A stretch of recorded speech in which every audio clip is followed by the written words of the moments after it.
जय श्री राम सभी भाइयों को। और भाइयों, आज मैं आप सबके सामने कुछ दो मुद्दों पे बात करूंगा जो कि आज के हमारे देश के लिए बहुत ही अहम बनाए जा रहे हैं राजनीतिक रूप से। और इसमें अहम तो है, पहला मुद्दा तो बहुत अहम है। मैं पूरी दुनिया के हिंदुओं से एक निवेदन करूंगा कि आप जाति व्यवस्था में, क्योंकि जाति तो अभी बढ़ी हैं, पहले 3,000 जातियाँ थी, कांग्रेस सरकार में 6,000 जातियाँ हुई हैं, तो जाति व्यवस्था में ना पड़े। हमारा जो जीवन का आधार था, एक कर्म का आधार था, उस आधार पे देश को तोड़ने के लिए इन्होंने जातियों में बांट दिया, किसी को कुछ किसी को कुछ। ऐसा कुछ नहीं है। आप सबको एक होने की ज़रूरत है। यदि आपको अपने अस्तित्व को बचा के रखना है, आप सबको एकजुट होके इनका विरोध करना है।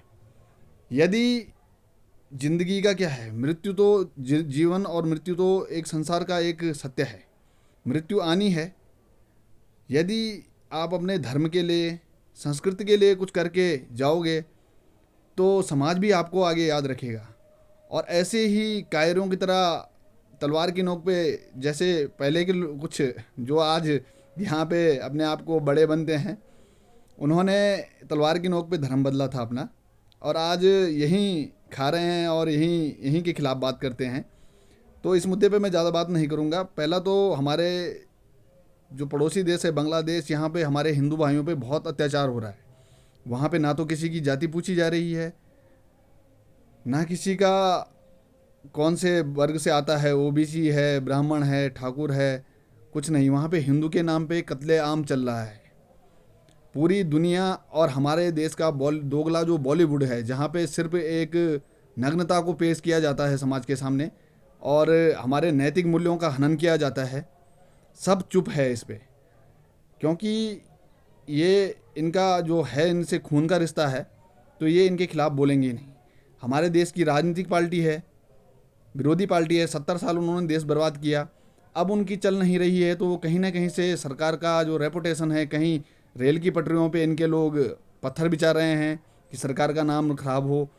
कहीं ये स्टॉक मार्केट से लेके न्यूज, विदेशी न्यूज भेजा रहे हैं, वो भी उसकी जो विदेशों में एक फ्रॉड संस्था है हिडनबर्ग नाम से, और जिसके साथ एक नाम सुना होगा आपने, अमेरिका का एक करोड़पति अरबपति होगा, जॉर्ज सोरेस।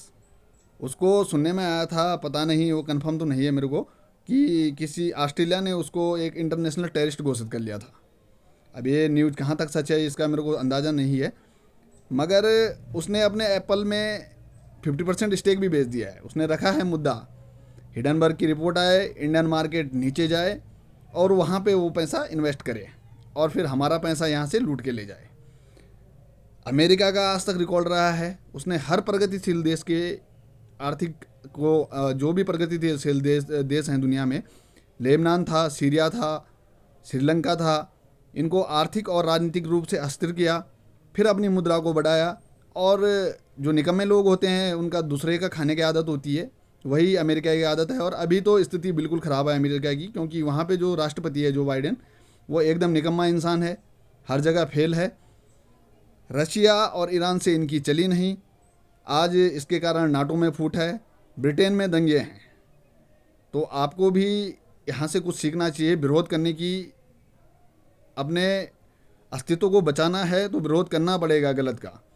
जो आपके धर्म संस्कृति पे चोट करता है, उसका विरोध करना पड़ेगा।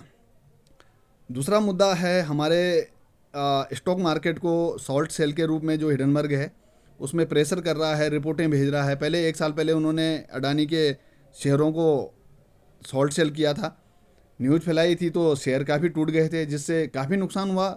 नुकसान तो देश का ही हुआ है। अडानी चाहे बोलते हैं कि इसका चहिता है, उसका चाहिए, रोज़गार तो वो दे रहा है। कितने हज़ार लोग यहाँ के भारतीय मूल के लोग यहाँ पे, या हमारे भारतीय लोगों को रोज़गार मिल रहा है। तो हमको अपने लोगों के साथ मिल के चलना है। मिल के चलेंगे, एकता में ही शक्ति है, और आगे बढ़ेंगे। दूसरा, हमारे देश का विपक्ष है जो उनके पास मुद्दा कुछ है नहीं, तो वो उनकी ही बातों में, एक विदेशी संस्था, एक वो भी जो एक फ्रॉड संस्था है, वो एक घोषणा कर देती है, उस पर ही इनकी आती रहती हैं, टिप्पणियाँ आती रहती हैं। बांग्लादेश में इनका मुंह नहीं खुलता है, बांग्लादेश में जो हिंसाएं हो रही हैं। तो मेरा आप सभी हिंदू भाइयों से निवेदन है, आप एकजुट रहें और सरकार से मेरा एक निवेदन है कि बांग्लादेश को दो भागों में विभाजित कर दिया जाए। हिंदुओं के हिस्से की ज़मीन कुछ जिलों के रूप में एक अलग विभाजन करके हिंदुओं को दी जाए, और हिंदुओं की सुरक्षा की गारंटी भारत सरकार की है, क्योंकि क्रिश्चियन के हमारे 150 देश हैं, मुस्लिम के 57-58 देश हैं, हमारे हिंदू, सिख, जैन, बौद्ध, ये जो हमारे देश की कुछ शांतिप्रिय समुदाय हैं हमारे, जो देश की अर्थव्यवस्था से लेके टैक्स देते हैं, इनकी सुरक्षा का गारंटी राष्ट्रवादी सरकार की होनी चाहिए।